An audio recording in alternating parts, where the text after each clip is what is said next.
The second part of this mastery clip, okay, dressed in fishing gear here. It's quite interesting. I've been out filming Natural World today, natural law, Aboriginal season of Yeg, so May. It's unseasonal, a little bit different. It's a bit hotter now. I had a poor wet season. And so looking at this whole personal development scene, this potentially one of the greatest cons on the planet. Fantastic that we have the scene, self-help and all the rest of it, but yeah, probably some of the greatest conning in history regarding people chasing wild, let's just say, things they don't need to be chasing.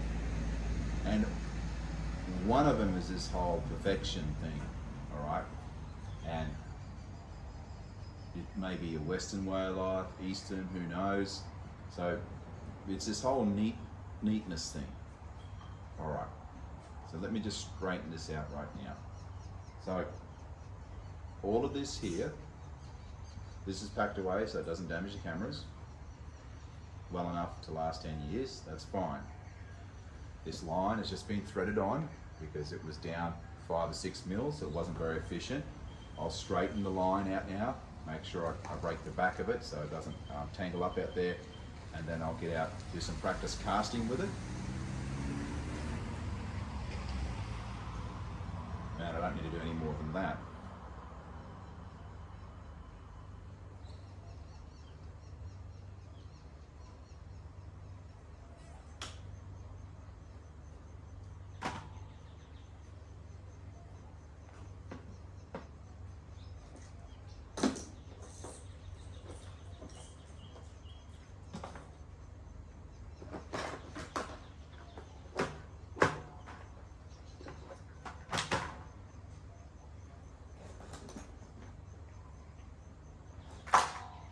These lures, they will go into this tray,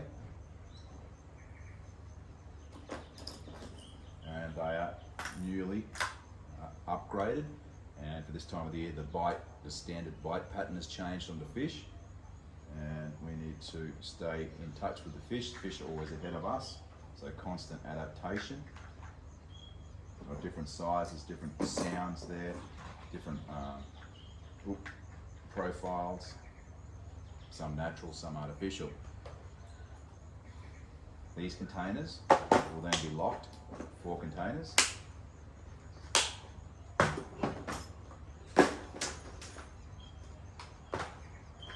Containers will then go to the bag. The bag will be stacked neatly, so everything sort of just fits in the bag, and that's all I need for a day's fishing. But this table doesn't need to be any neater than this, okay? Somewhere in life, in this whole mastery equation, I believe fake mastery has popped up. You don't need 90-degree square military corners from the front of your house, through the front door, to the first bench, to the kitchen table, to the fridge, to the dining room, to the bedroom, to the bathroom, to your look, to your car. When's this end? Like, who created this form of torture? And so what I noticed here in Australia, and let me know if it happens to you overseas, we actually now have a class system because of this, all right? Where people walk straight in your front yard and criticise you and pull a weed out straight away to push you back down. And it's starting to feel a little bit like two bulls going at each other and trying to push one another's serotonin levels down. So it's just looking a lot more like a very primitive, pathetic power primal competition for coercive control than high performance, because this other group's not in high performance. They can't master anything, the people that do this. So it's actually, you're back down to the lower level, okay? Monkeys arguing over bananas. So they need to just be clear about which group is doing this as well. Can't control themselves, okay? And don't actually understand what they're doing. And they don't understand their primary operating system. So they think being neat and spending all your time at the house, all your time getting prepped before you leave the house, all your time cleaning your car, is mastery and is high performance. Okay? So while I was doing this, and while they were doing their 90-degree corners cleaning, I wrote the systems of life, the culture tests. the evil traits tests, seriously, and 200 other systems. Boiled it down from 2 billion thoughts to 2 million words to 200 headings in a straight line. Highly complex. Natural world, hunting, gathering, evolution. It was super complex. And then the way humans behave for 30 years within business, outside of business, small town, country, coast, outback. Some in the pursuit of culture, others in the pursuit of money, others in the pursuit of learning more about the natural world. So when you're training, people I've been next to, my friends, going to say elite military SAS testing, some of the hardest testing on the planet, whether you're going to go that way, or whether you're chilling out on 2 million acres in an outstation with an Aboriginal elder who wants to stay out of phone signal. All right? But has mastered the natural world to hunt, gather to the point where you have opportunity to paint, tell story, okay? Because you've mastered natural world and be very, very calm, almost Dalai Lama-ish, all right? And profound, like ahead of your time. So what is mastery? Someone in the business sector that couldn't dig up a potato other than in the grocery store? Couldn't catch a fish other than at the fish and chip shop? What's mastery? 90-degree square corners, but hasn't had one thought in their life about how to move humankind and the natural world forward, and the actual effect on the natural world that their carbon footprint going to work every day in business in the pursuit of money has created. What's mastery? What mastery is needed for 2022 to 2040? Restart, reboot, refresh, rebuild, reset.